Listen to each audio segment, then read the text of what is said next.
ඉතින් මං අද ඇවිල්ලා ඉන්නේ මං ඉගෙන ගන්න යුනිවර්සිටි එකට. මේ කොහෙද කියලා ඔයාලට අඳුරගන්න පුළුවන්ද? මේ තමයි කොළඹ යුනිවර්සිටි එක.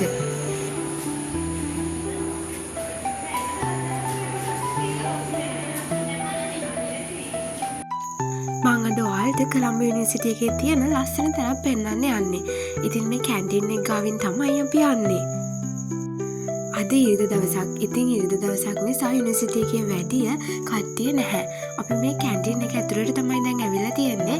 ඉතින් අද අපි කැන්ටින් එකෙන් කෑම කන්නේ නැහැ. හොස්ටල් එකෙන් කෑම කාලා ආවේ.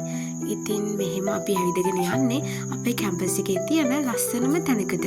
අපි ඉතින් බලමු ඒ මොකක්ද කියලා. ඔන්න ඉතින් මං දැන් එතෙන්ට ඇවිල්ලා ඉන්නේ.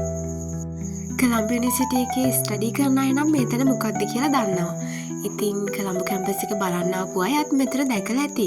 ඉතින් ගොඩක් ලස්සන තැනක්. තිසා වැව ගැන අහලා තිබ්බට ඔයාලා කොළඹ යුනිවර්සිටි එකේ තිසා වැව දැකලා තිබ්බේ නෑනේ. ඉතින් මේ තියෙන්නේ කොළඹ යුනිවර්සිටි එකේ තිසා වැව. මේ දිගේ හරිම නිස්කලංක පරිසරයක් තමයි තියෙන්නේ. ඒත් එක්කම අපිට දකින්න ලැබෙනවා එහා පැත්තෙන් ග්‍රහලෝකාගාරය තියෙනවා. ඉතින් ගොඩක් ලස්සන පරිසරයක් මේ ටිකේ තියෙන්නේ.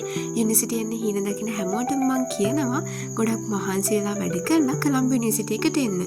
ඉතින් බයි බයි මං ගිහින් එන්නම්.